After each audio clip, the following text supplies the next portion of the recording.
পরের জায়গা পরের বাড়ি ঘর বানায় আমি রই, আমি তো সেই ঘরের মালিক নই। পরের জায়গা পরের বাড়ি ঘর বানায় আমি রই, আমি তো সেই ঘরের মালিক নই। ঘরখানা যার জমিদারি, আমি পাই না তাহার হুকুম জারি।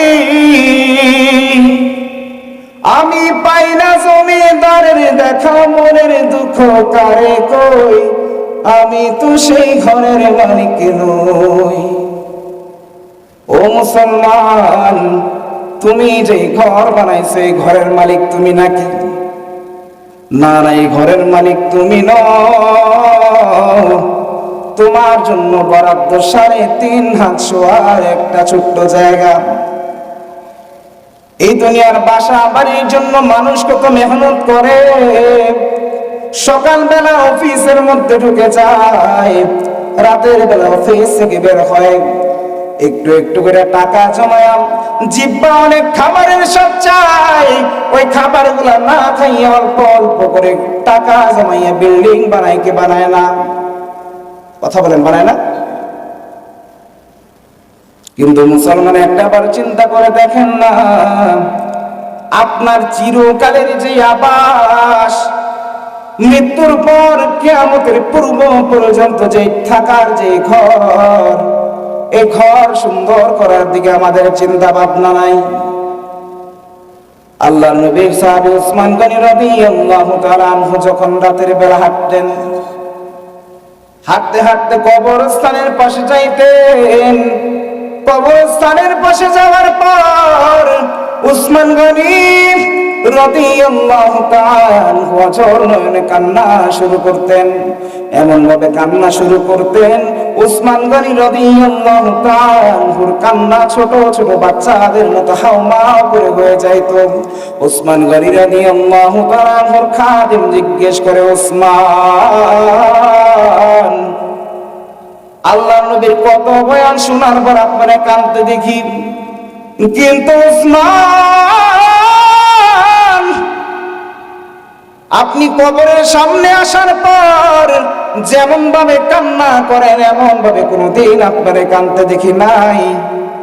কেন গো উসমান, কেন কেন কেন আপনি কবরের সামনে আসলে এমন কাঁদেন?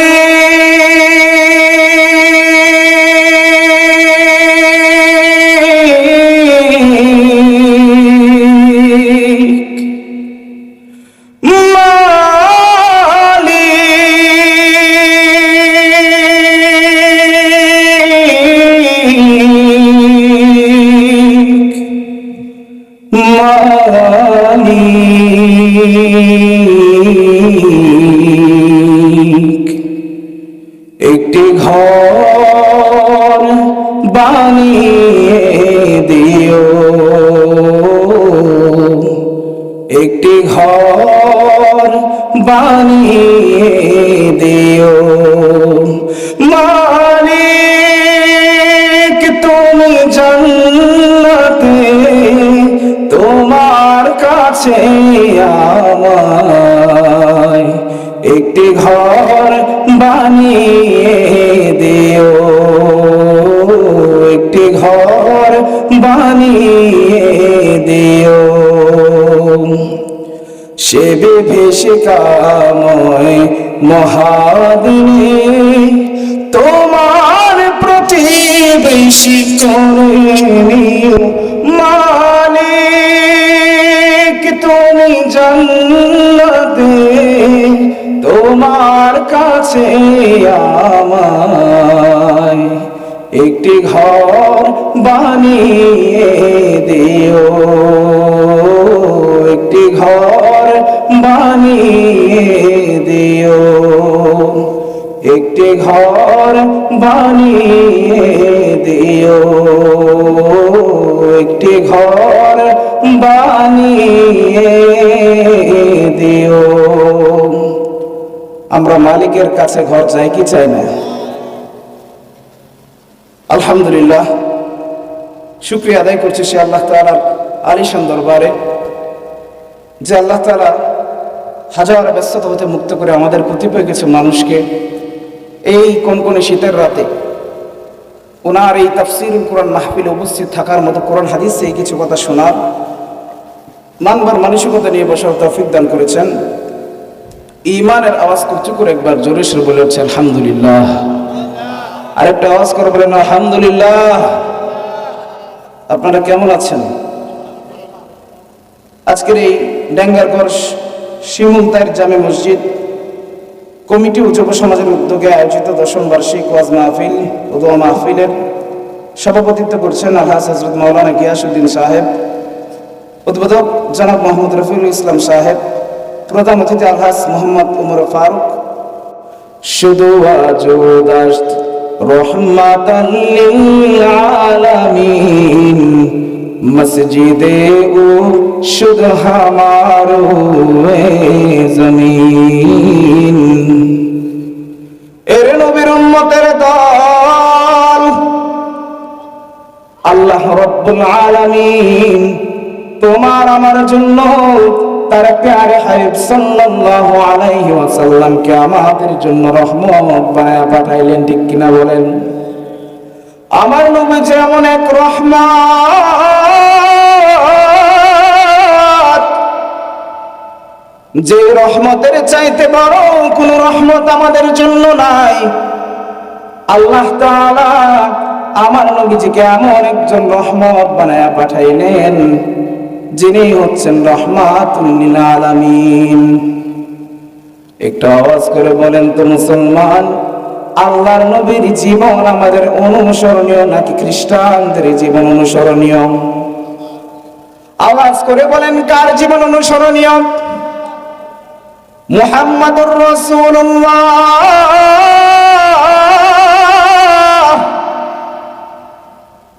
আল্লাহ রাব্বুল আলামিন বলেন قل إن كنتم تحبون الله فاتبعوني يحببكم الله। আমার আল্লাহ তার প্যারে হাবিবকে আমাদেরকে ঘোষণা দিতে বলেন, ও আমার নবী আপনি আপনার উম্মতদেরকে জানায়া দেন আপনার উম্মতরা যেন আপনি নবীর অনুসরণ করে। আপনি নবীর অনুসরণ করলে ফায়দা কি হবে? ইয়াগফির লাকুম যুনুবাকুম, তাদের যাবতীয় যত গুনাহ খাতা আছে সব কিছুকে মাফ করে দেওয়া হবে। আওয়াজ করে বলেন সুবহানাল্লাহ। আর ভালোবাসবেন কে? যদি আপনি নবীজির জিন্দেগিকে অনুসরণ করতে পারেন, তার দেখানো রাস্তা যদি অনুসরণ করতে পারেন, আল্লাহর কসম করে বলি আপনি মৃত্যুবরণ একদিক দিয়ে করবেন, অপর দিকে আপনার জান্নাতে যাইতে দেরি হবে না। সুবহানাল্লাহ। মুসলমান ভাইরা আমার, আল্লাহ রাব্বুল আলামিন মানুষদেরকে বানাইলেন গোলামি করার জন্য, কিন্তু মানুষ এই দুনিয়ার মধ্যে আসার পরে নাফরমানি করে কি করে না? কথা বলেন না, নাফরমানি করে কি করে না? এত পরিমাণ নাফরমানি করে যে জায়গায় আমার আল্লাহ বললেন তোমরা হাবিবের অনুসরণ করো, মানুষগুলা বর্তমানে পাশ্চাত্যবাদী কালচার ফলো করার দিকে ধাবিত হয় কি হয় না? হয় না? কথা কোন নাকি? আপনার কথা না বললে তো আমি মজা পাই না। খালি কি টান শুনবেন, সুর শুনবেন, হুজুর একটা চাচা টান মারছে এটা শুনবেন? কথা বলতে হবে, আলোচনা বুঝে যাবেন। আমাদের সামনে একটা দিবস আসতেছে, বিশ্ব বেহায়া দিবস। কথা বলেন ঠিক কিনা? 14ই ফেব্রুয়ারির দিন এই বাংলার জমিনে, মুসলমানদের জমিনের মধ্যে অনেক মুসলমানের সন্তান হারামের মধ্যে জড়িত হয়ে যায়। আল্লাহর নবীর অনুসরণ তো দূরের কথা, জিনা ব্যভিচারের মধ্যে লিপ্ত হয়ে যায়। কথা বলেন ঠিক কিনা? আমার আল্লাহ বলেন লা তাকরাবুজ জিনা, এরে গোলাম সাবধান, খবরদার, জিনার ধারে কাছেও তুমি যাও না। আল্লাহ রাব্বুল আলামিন হুকুম লাগায় দিলেন, লা তাকরাবুজ জিনা, ও গোলামের দল, জিনার নিকটবর্তীও তোমরা হও না। আল্লাহ তাআলা সুদ হারাম করছেন, বলছেন সুদ খায়ও না। আমার আল্লাহ যতগুলা নিষেধ করেছেন সব কিছুর ক্ষেত্রে বলছেন রে গোলাম তুমি এই কাজ করো না, কিন্তু আল্লাহ জিনার ক্ষেত্রে বলেন নাই গোলাম জিনা তুমি করো না, বরং আমার আল্লাহ বলেন জিনার ধারে কাছেও তুমি যাও না। কারণ জিনা অনেক ভয়ানক জিনিস। যদি কোনো গোলাম জিনার ধারে কাছেও যদি চলে যায়, ওই গোলামের দ্বারা জিনা থেকে নিজেকে হেফাজত করা সম্ভব নয়। আল্লাহ নবী বিশ্ব নবী রহমাতুল লিল আলামিন মেরাজের রাত্রে যায় দেখেন বিশাল বড় একটা চুলা, ওই চুলার মধ্যে আগুন জ্বলতেছে। ওই চুলার মধ্যে হাজার হাজার উলঙ্গ নর নারী হাতের মধ্যে জমা ধরে আছে। নিচ থেকে যখন আগুনটা উপরের দিকে উঠে আসে, ওই আগুন উপরে উঠে আসার সময় ওই ভিতরে উলঙ্গ যেই নর নারী গুলা ছিল তারা উপরের দিকে উঠে আসে। আবার যখন আগুনটা নিচের দিকে চলে যায়, ওই মানুষগুলো আগুনের সাথে সাথে নিচের দিকে চলে যায়। আল্লাহ নবী জিব্রাইল জিজ্ঞেস করে, ইয়া জিব্রাইল মান হাউলাই, ও জিব্রাইল এরা কারা গো জিব্রাইল, এরা কেন আগুনের মধ্যে জ্বলে, আগুনের ভেতর থেকে কেন বের হয়? ও জিব্রাইল তুমি জানো নি আগুনের ভেতর থেকে কেন বের হয়, আবার আগুনের ভেতরে কেন ঢুকে যায়? জিব্রাইল এরা কারা? জিব্রাইল আমিন বলে, ইয়া রাসূলুল্লাহ এরা অন্য কেউ নয়, এরা আপনার উম্মতের মধ্যে জিনাকার আর জিনাকারিনী বান্দা বান্দি। নাউজুবিল্লাহ আছে বলবেন? জোরে টান দিলে মাইক ফাইটা যায়, সাউন্ড সিস্টেম।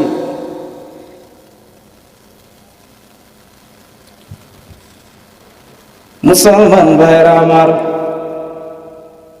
আল্লাহ রাব্বুল আলামিন জিনা ধারে কাছে যাইতেও নিষেধ করেছেন কেন? ইন্নাহু কানা ফাহিশা, কারণ এটা আমি আল্লাহ তাআলার কাছে বরং একটা ফাহিশা জিনিস, চরম ফাহিশা জিনিস।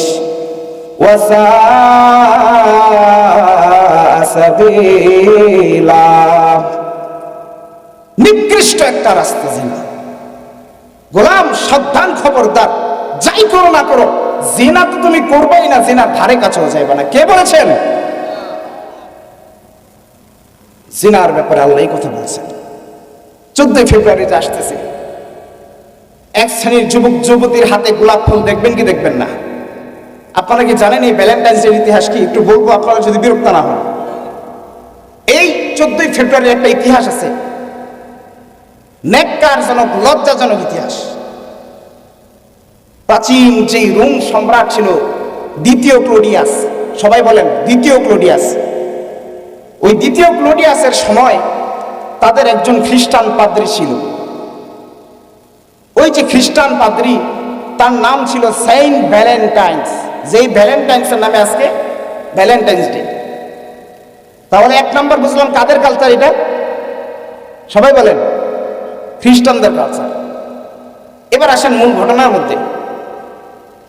ওই সেন্ট ভ্যালেন্টাইন্স সে যেই রাজার আয়ত্ত ছিল, ওই রাজা দ্বিতীয় ক্লোডিয়াস, সে চিন্তা ফিকির করে দেখে যে তার সাম্রাজ্যের মধ্যে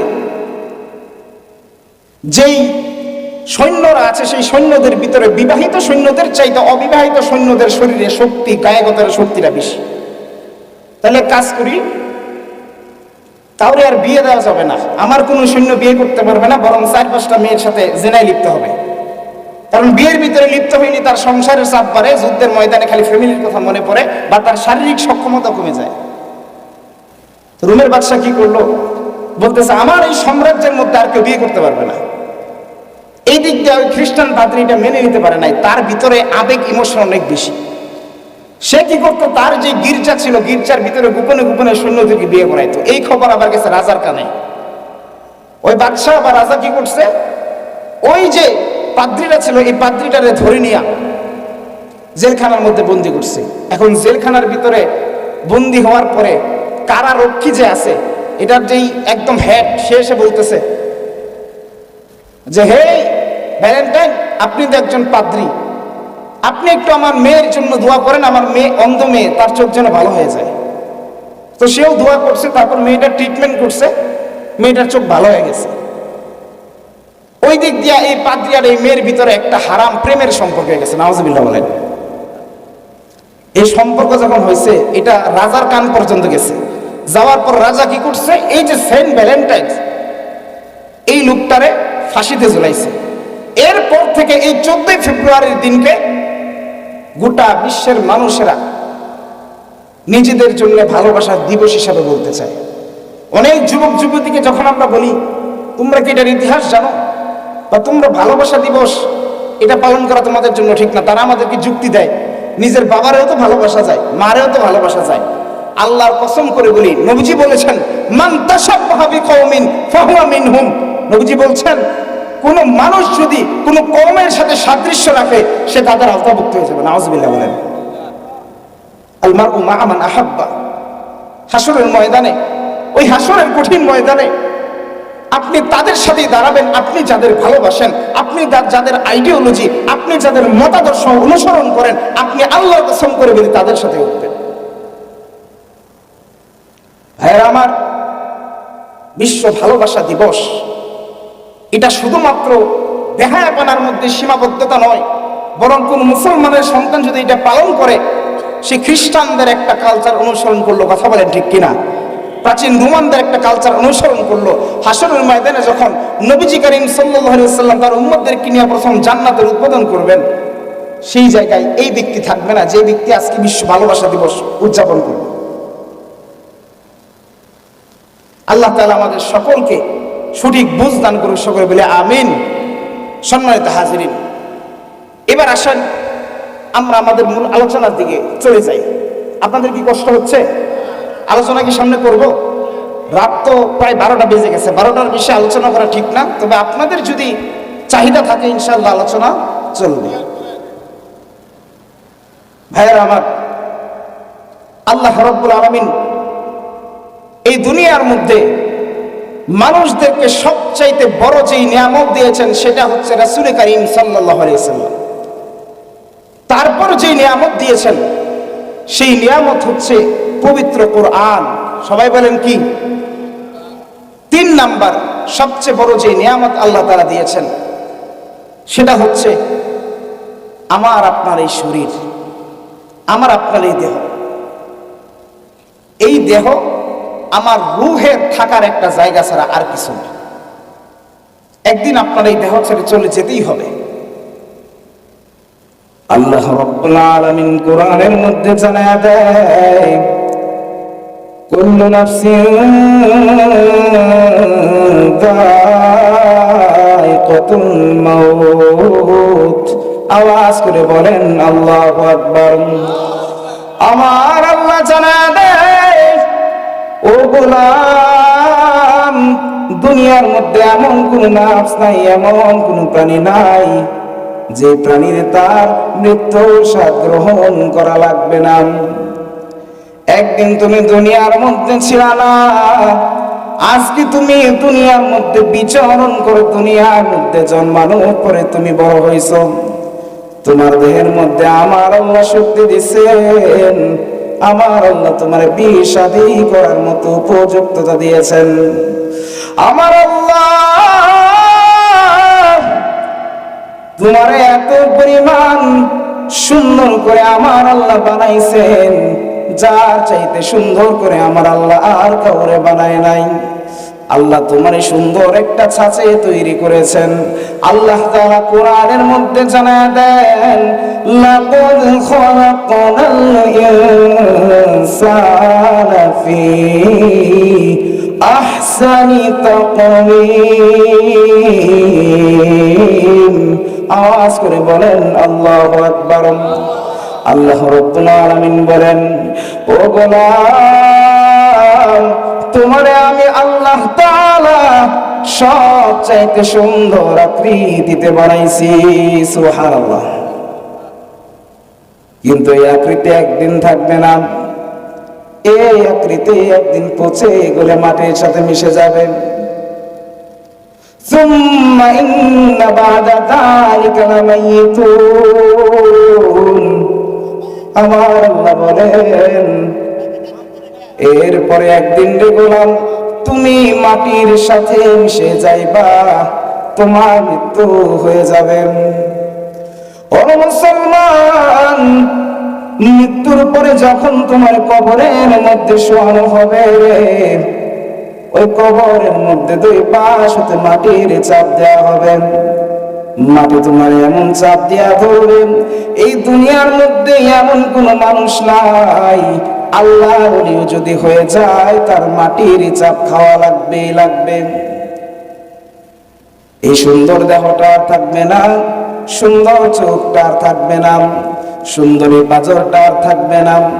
তোমার এই সুন্দর শরীর, যেই শরীরের যত্ন তুমি নাও, সুন্দর শরীরটারে আরাম দিয়া কম্বলের নিচে শুয়ে থাকো, কিন্তু কোরআনের মাহফিলে আসো না, এই শরীরটা সেই দিন তোমার আর থাকবে না।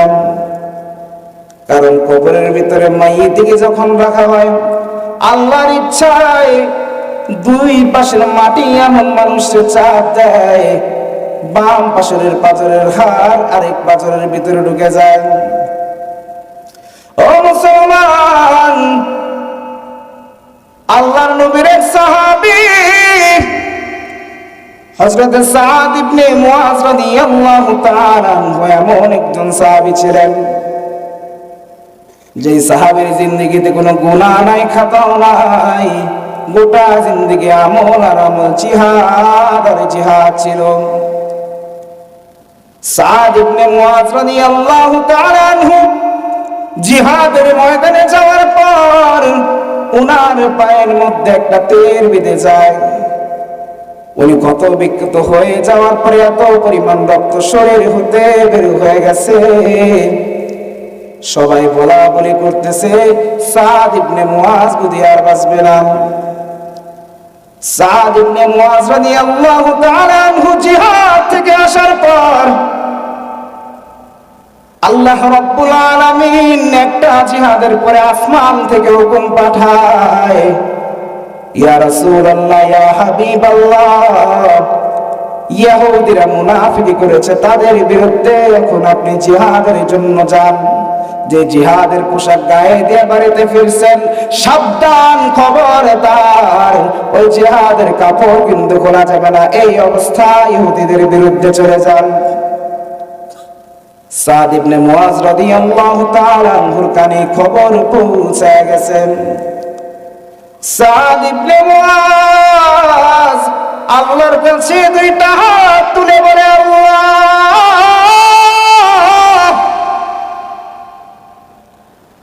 ওই ইহুদিদের কি খবর হয় তুমি আমারে না দেখায়া দুনিয়া হতে নিও না গো আল্লাহ।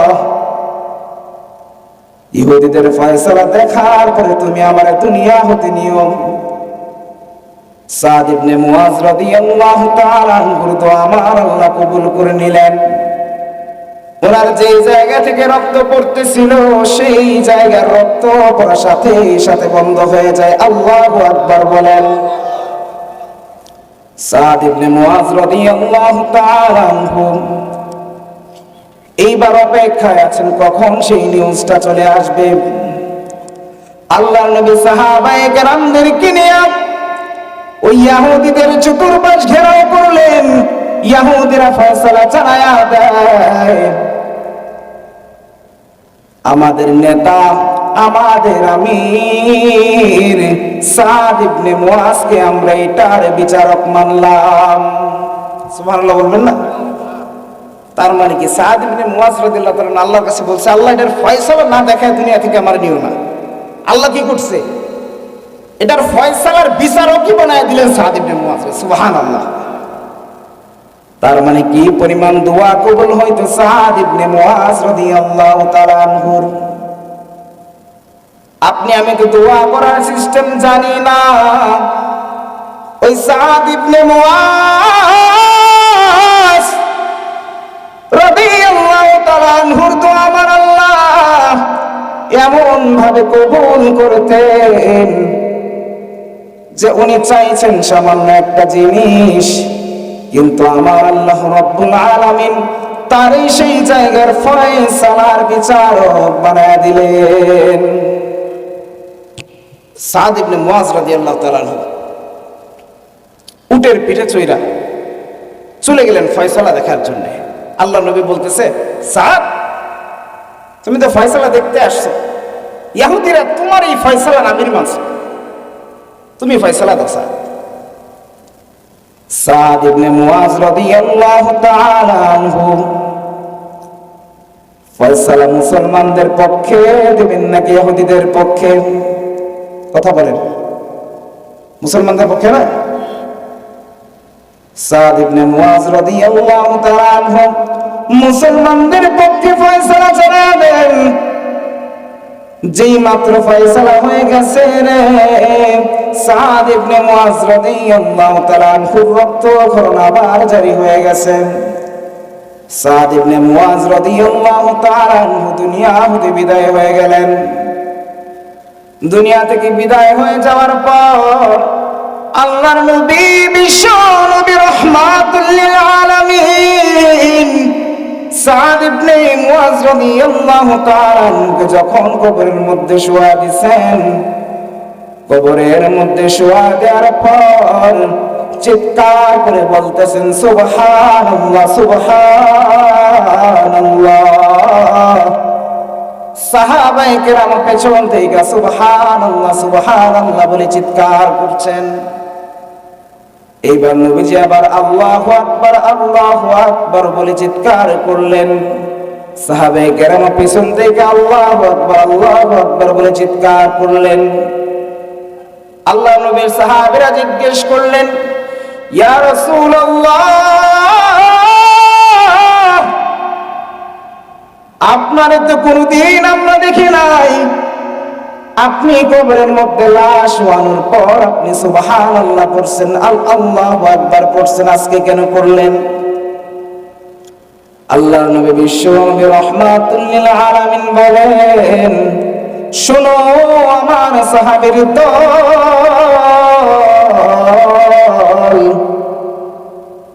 আমি যখন আমার সাহাদের কবরের মধ্যে শোয়া দিছি, উপর দিয়ে মাটি দিছি, আমি রাসূল তাকে দেখি আমার সাহাদের কবরের মাটিগুলা সাহাদের চাপ দিতে চলে আসতেছে।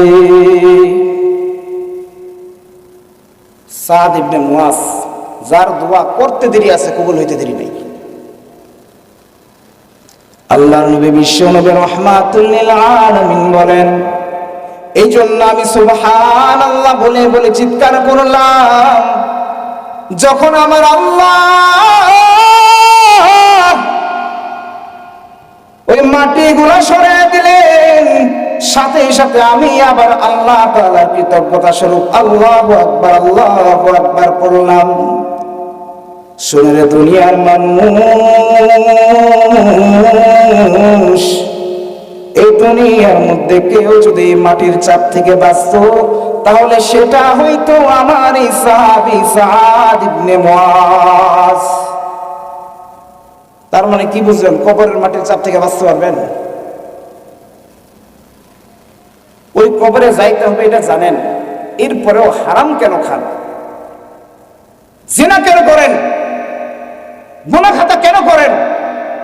আপনার কি বিবেক একবার নাড়া দেয় না, আজ বাদে কাল আমি মরার সাথে সাথে আমার সন্তান আমার সম্পদ নিয়ে কারাকারি শুরু করবে? ও ভাইয়েরা আমার, যেই সম্পদ, যে 5 তলা 10 তলা বিল্ডিং আজকে আপনি বানাইছেন, বিশ্বাস করেন, আপনি আজকে চোখ বন্ধ করেন, কালকে আপনার সন্তানের নিয়ে মারামারি শুরু করবে। কথা বলেন ঠিক কিনা? আপনি 10 তলা একটা বিল্ডিং বানাইলেন, ওই বিল্ডিং এর 10টা ফ্ল্যাটের মধ্যে আপনি একা থাকতে পারবেননি। না না, কোনোদিন সম্ভব নয়। বরং আপনি যখন মৃত্যুবরণ করবেন, আপনার সেই হারাম খাওয়ার যে বিল্ডিং আছে, হারাম উপার্জন দেয়া তৈরি বিল্ডিং, এই বিল্ডিং নিয়ে আপনার সন্তানরা কারাকারি শুরু করে দিবে। এই বাংলার জমিনে ওই দিন নিউজের মধ্যে দেখলাম বাবার লাশ সন্তান জানাজা দিতে দেয় না, কবর দিতে দেয় না। কারণ কি?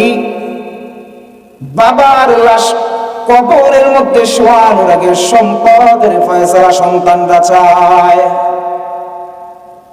তার মানে আপনার সম্পদের ভ্যালু অনেক আছে, আপনার কোনো ভ্যালু কারো কাছে নাই। এই দুনিয়াতে আছেন, এই দুনিয়া আপনি যেদিন চাইবেন সেই দিন দুনিয়া আপনারা লাথি মারবে। আপনি মারা যান, আপনার পরিবারের লোকেরা 1 দিন 2 দিন 3 দিন 4 দিন 5 দিন কান্না করবে। এরপর কথাগুলা বিবেক দিয়ে বোঝার চেষ্টা করেন। আজকের ওয়াজ এতেই সফল হবে যদি একজন মানুষের চোখ দিয়েও আল্লাহর ভয়ে পানি পড়ে, যদি একজন মানুষ আজকের পর থেকে নামাজি হয়ে যায়। এর চাইতে বড় সফলতা আজকের ওয়াজ মাহফিলের আর কিছু নাই। আমি আপনাদেরকে করজোড়ে মিনতি করি, একটা বার ঠান্ডা মাথায় ভেবে দেখেন, আপনি যে বিল্ডিং বানাইছেন এই বিল্ডিং এর মালিক কিন্তু আসলে আপনি না, আপনি ম্যানেজার মাত্র। আপনি কয়েকদিন আছেন, থাকার পরে এরপর আপনার সন্তানে দিয়ে বিল্ডিং নিয়ে কারাকারি শুরু করবে। পরের জায়গা পরের বাড়ি ঘর বানায় আমি রই, আমি তো সেই ঘরের মালিক নই। পরের জায়গা পরের বাড়ি ঘর বানায় আমি রই, আমি তো সেই ঘরের মালিক নই। ঘর খানা যার জমিদারি, আমি পাই না তাহার হুকুম জারি। আমি পাই না জমিদারের দেখা, মনের দুঃখ কারে কই, আমি তো সেই ঘরের মালিক নই। ও মুসলমান, তুমি যে ঘর বানাইছো এই ঘরের মালিক তুমি নাকি? না না, এই ঘরের মালিক তুমি নও। তোমার জন্য বরাদ্দ 3.5 হাত সোয়ার একটা ছোট্ট জায়গা। এই দুনিয়ার বাসা বাড়ির জন্য মানুষ কত মেহনত করে। সকালবেলা অফিসের মধ্যে ঢুকে যায়, রাতের বেলা অফিস থেকে বের হয়, একটু একটু করে টাকা জমায়, জিব্বা অনেক খাবারের সব চাই, ওই খাবারগুলা না খাইয়ে অল্প অল্প করে টাকা জমাইয়া বিল্ডিং বানায় কি বানায় না? কথা বলেন, বানায় না?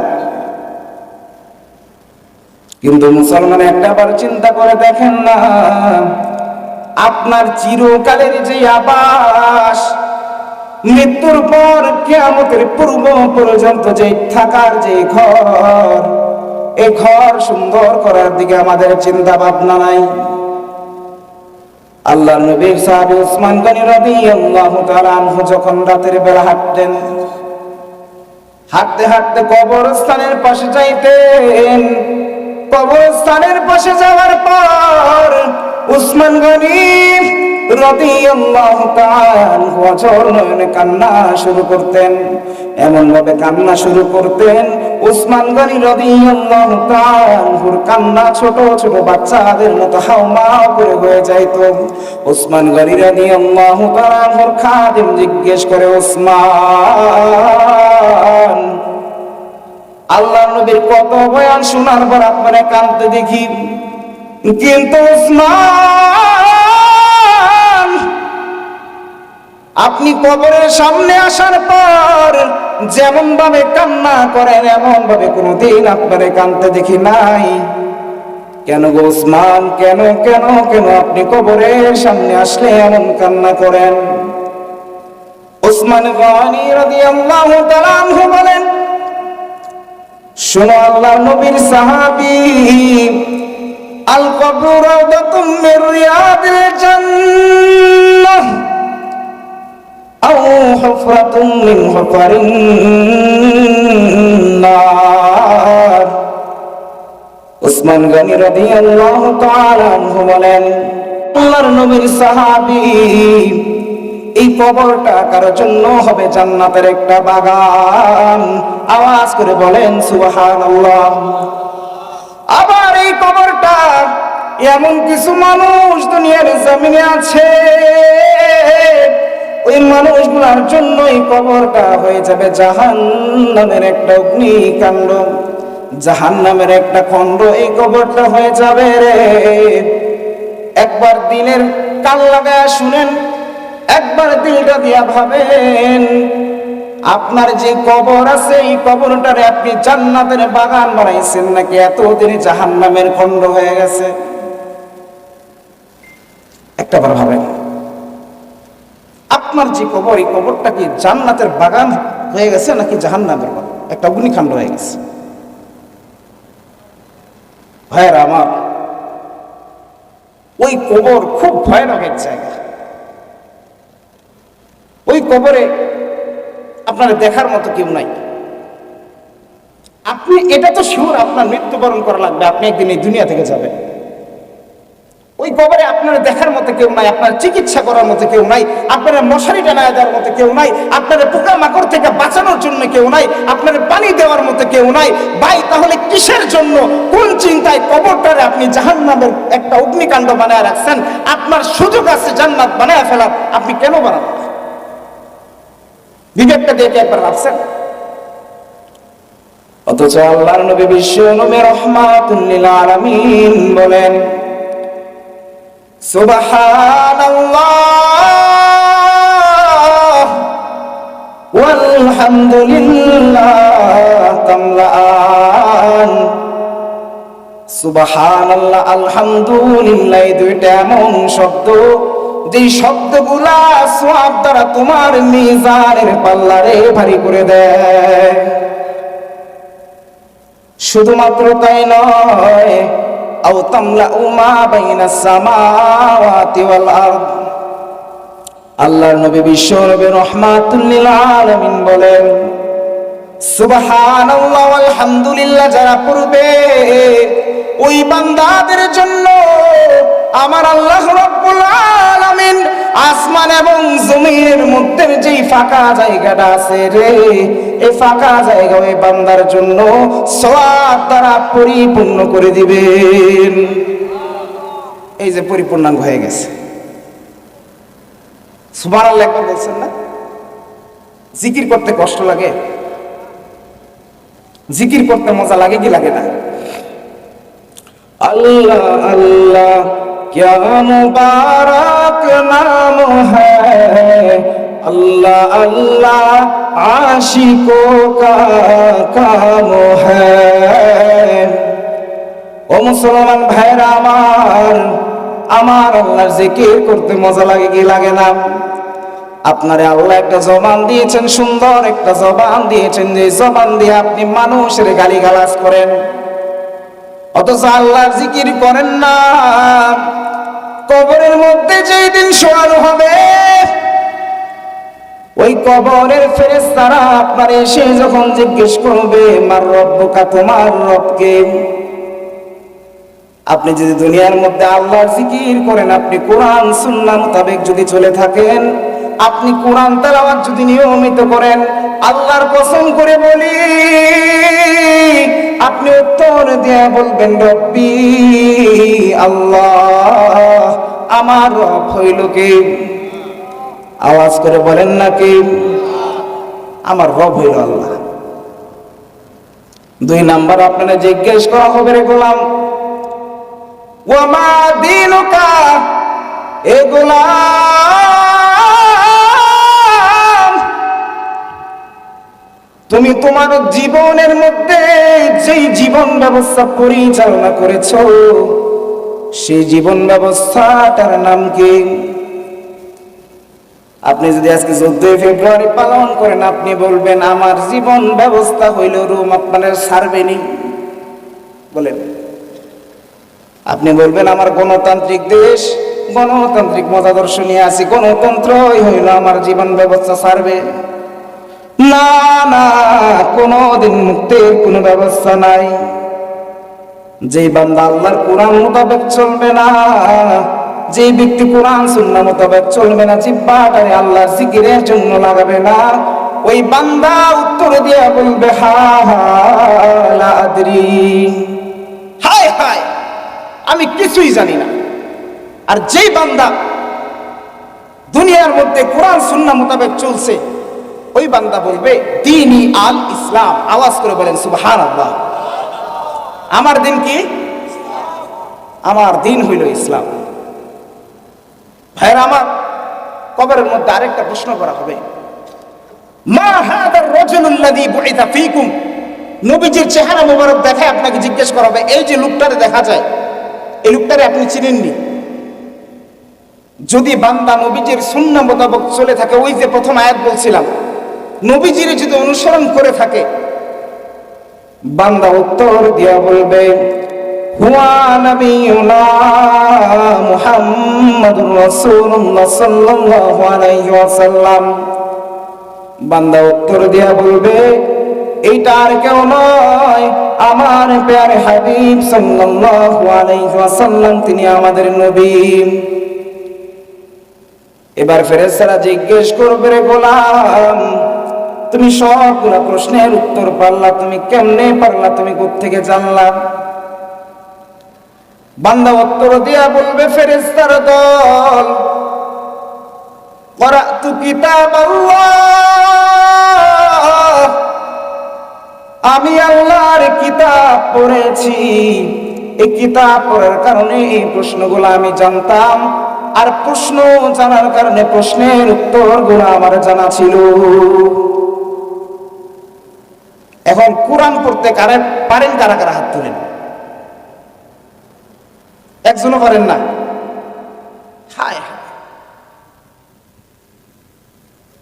অল্প কয়েকজন মানুষ হাত নামান। ভাইরা আমার,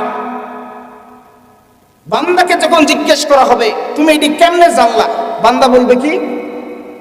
ক্বরাতু কিতাবাল্লাহ, আমি আল্লাহর কিতাব পড়েছি। যদি আপনার আল্লাহর কিতাবের চর্চাই না থাকে, আপনি যদি আল্লাহর কিতাব অধ্যয়নের অভ্যাসই না থাকে, সেদিন তো এই উত্তর দেওয়ার জন্য আপনি উপযুক্ত হবেন না। ভাইরা আমার বলেন তো, আমাদের কোরআন শিখার দরকার আছে না নাই? কোরআন শিখলে কম নাকি না বেশি নাকি? বরং বলা হচ্ছে, আমি বলি না আলিফ লাম মিম এক হরফ, বরং আলিফ এক হরফ, লাম এক হরফ, মিম এক হরফ। কোন বান্দা যদি কোরআনের একটা হরফ তেলাওয়াত করে, এই এক হরফ তেলাওয়াতের বিনিময়ে আল্লাহ রাব্বুল আলামিন তার আমলনামায় 10টা নেকি দিয়ে দিবেন। সুবহানাল্লাহ। কোরআন পড়ার দরকার আছে না ভাই? কবর থেকে সুন্দরভাবে যদি আপনি জান্নাতের পথযাত্রী হয়ে জান্নাতের টিকিট পাইতে চান, তাহলে 1 নাম্বার আজকে কি শিখলাম, আপনারা কি শিখতে হবে বলেন? কি শিখতে হবে? কোরআন। সবাই বলেন কি? এই জায়গার মানুষ যে এত আস্তে আস্তে কথা বলে, এটা তো উচিত না। সবাই বলেন কি? কোরআন শরীফ শিখতে হবে। আজকের পর থেকে কোরআন শিখার জন্য মেহনতে মানসিকতা নিয়ে হুজুরের সাথে যোগাযোগ করবেন তো ইনশাআল্লাহ। এটা আবার ভাইবেন না হুজুর আমরা শিখাই দিছে এই কথা বলার জন্য। শিখাই দিলেও তো ভালোই কথা, ঠিক কিনা? মৃত্যুর আগে কোরআন তেলাওয়াতটা সহি শুদ্ধ করে তারপর আপনি পরপারে যান। আল্লাহ রাব্বুল আলামিন কোরআনের মধ্যে জানায় দেন, লা তামুতুন্না ইল্লা ওয়া আনতুম মুসলিমুন। আওয়াজ করে বলেন আল্লাহু আকবার। আল্লাহ রাব্বুল আলামিন জানায় দেয়, এরে গোলাম সাবধান, খবরদার, পূর্ণাঙ্গ মুসলমান না হয়ে তোমরা মৃত্যুবরণ কইরো না। পরিপূর্ণাঙ্গ মুসলমান না হয়ে যদি মরো, মনে রাখো এই কবরের আযাব কিন্তু বড় কঠিন। আপনি কোরআন তেলাওয়াত করতে পারেন না, আপনি কেমন ভাবে নিজের পরিপূর্ণাঙ্গ মুসলমান দাবি করেন, আমার বুঝে আসে না। আল্লাহর কসম করে জানায় দে রে মুসলমান, কোরআন যদি আপনার আমলের মধ্যে না থাকে, কোরআন যদি আপনার পড়ার মধ্যে না থাকে, আল্লাহর কসম একবার, আল্লাহর কসম 2 বার, আল্লাহর কসম 3 বার করে বলি রে, ওই কবরের মধ্যে উত্তর দে আপনার পক্ষে কোনোদিন সম্ভব হবে না। প্রশ্ন করতে পারেন, বিগত দিনে যারা মারা গেছে কোরআন পড়া ছাড়া তাদের কি হাল হাকিকত? এটা আপনার বলে রাখি, হাসরের ময়দানে আপনি আরেকজনের চিন্তা করার সময় পাবেন না।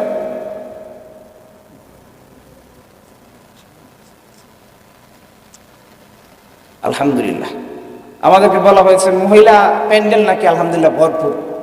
আমাদের দেশের মা বোনেদের দিনের প্রতি আবেগ অনেক বেশি, ঠিক কিনা বলেন? আওয়াজ করবেন সুবহানাল্লাহ। কিছুক্ষণ আগে আমার এক দোস্ত শেখ ওবাইদুল্লাহ ফুলপুরি, ওনার মাহফিল আজকে নাই, উনি আমার সাথে সফরে আসতেন। উনি একটা কথা বললেন যে বাংলাদেশের মানুষের মতো তো ভালো মানুষ নাই, হয় না। এই দেশের মানুষ যতটা ভালো তার চাইতে অধিক ভালো আমাদের মা বোনেরা, চিল্লা এখন ঠিক কিনা? কারণ উনাদের মতো দিনের আবেগ আমার মনে হয় না বিশ্বের অন্য কোনো দেশের নারীদের ভিতরে আছে। এত পরিমাণ আবেগ তাদের ভিতরে আল্লাহ তাআলা দিয়েছে। যাই হোক, মা বোনদের ব্যাপারে কিছু কথা বলার জন্য বলা হয়েছে, সেই ব্যাপারে ইনশাল্লাহ বলবো। আমরা আলোচনার ধারাবাহিকতা একটু আগায় যাই। আমাদের শেষ পর্যন্ত কি হবে জানার দরকার আছে না? উঠবেন, কে হাত তুলেন? উঠবেন, সবাই বসে থাকবেন। আমার লুক আসার দরকার নাই, যেই কয়জন আছে এই কয়জন যদি বসে থাকেন আপনাদের সামনে আমি যতক্ষণ বসে থাকবেন আলোচনা করতে রাজি আছি ইনশাআল্লাহ। মুসলমান ভাইরা রে আমার, আমার আল্লাহ রাব্বুল আলামিন তোমার আমার জন্য কোরআনটারে দিয়েছেন, আমরা যেন এই কোরআন অনুযায়ী জীবন যাপন করি। আল্লাহ নবী বিশ্ব নবী রাহমাতুল লিল আলামিন মেরাজের রাত্রে যখন জাহান্নাম দেখতে গেলেন, ওই জাহান্নামের ভিতরে তাকায় দেখেন একটা মানুষ মাটির মধ্যে শুয়ে আছে, আর একটা মানুষ পাশে একটা পাথর নিয়ে দাঁড়ায় আছে। মানুষের আকৃতিতে ফেরেশতা, কি নিয়ে দাঁড়ায় আছে? হাতের মধ্যে পাথর নিয়ে দাঁড়ায় আছে। হঠাৎ করে ওই পাথরটা দিয়া ওই শুয়ে থাকা মানুষের মাথার উপরে আঘাত করছে। যেই মাত্র পাথরটা ছুঁড়ে মারছে, ছুঁড়ে মারার সাথে সাথেই ওই শুয়ে থাকা ব্যক্তির মাথাটা খণ্ড বিখণ্ড হয়ে যায়। আল্লাহর নবী বিশ্ব নবী রাহমাতুল লিল আলামিন জিজ্ঞেস করেন, জিব্রাইল এই শুয়ে থাকা ব্যক্তিটাকে? জিব্রাইল উত্তর দিয়া বলে, ইয়া রাসূলুল্লাহ এই শুয়ে থাকা ব্যক্তি আর কেউ নয়, এই শুয়ে থাকা ব্যক্তি হইল এই ব্যক্তি যে ব্যক্তি রাতের বেলা কোরআন তেলাওয়াত না কইরা ঘুমায়া যাইতো। আরেক বর্ণনার মধ্যে পাওয়া যায় এই ব্যক্তি হইল ওই ব্যক্তি যেই ব্যক্তি আমার আল্লাহর কোরআন অনুযায়ী নিজের জীবন যাপন করে নাই। বারবার ওই পাথর দ্বারা মাথার মধ্যে আঘাত করতেছে, মাথাটা খণ্ড বিখণ্ড হয়ে যাচ্ছে, আবার জোড়া লাগতেছে, আবার ওই ব্যক্তি পাথর পুড়ে আনতেছে, আবার আঘাত করতেছে, মাথা ফেটে যাচ্ছে, আবার জোড়া লাগছে। কিয়ামত পর্যন্ত যারা কোরআন অনুযায়ী নিজের জীবন গড়ে না, কোরআন তেলাওয়াতের চাহিদা দিলের মধ্যে তামান্না রাখে না, তাদের এই শাস্তি হবে। আমরা কোরআন শিখতে চাই তো ইনশাআল্লাহ। আমাদের মা বোনেরা যারা শুনছেন, আপনাদের প্রতি আকুল আবেদন, আপনাদের কোরআন তেলাওয়াতে অনেক সময় অনেক ভুল পাওয়া যায়। আমাদের মা বোনরা দেখবেন যাই পারুক না পারুক কিছু হলেও কোরআন তেলাওয়াত করতে পারে, ঠিক কিনা? কিন্তু অনেক সময় ভুল হয়। আপনারা যেখান থেকে পারেন এই এলাকার যেই উলামায়ে কেরাম আছেন অথবা ইমাম সাহেব আছেন, ওনার কাছে অনুরোধ থাকবে উনি যেন বয়স্কদের একটা শিক্ষার জন্য ব্যবস্থা করেন। আপনাদের কি বয়স্ক মাদ্রাসা আছে? তা আমি অনুরোধ করে গেলাম উনি যেন আপনাদের বয়স্কদেরকে শিখানোর জন্য একটা ব্যবস্থা করেন। আপনারা বিবেকের উপরে প্রশ্ন রেখে একটা ন্যূনতম হাদিয়া দিয়ে কোরআনটা শেখার চেষ্টা করবেন, পারবেন ইনশাআল্লাহ?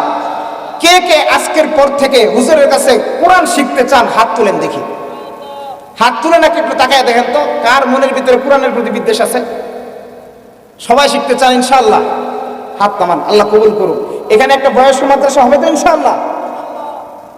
আল্লাহ তাআলা কবুল করুক। শিশু বাচ্চা বয়স্ক যারা আছেন সকলে কোরআন তেলাওয়াত শিখেন, কোরআন শিখেন। কোরআন না শিখে কবরে যায়েন না, কবর বড়ই ভয়ানক মুসলমান।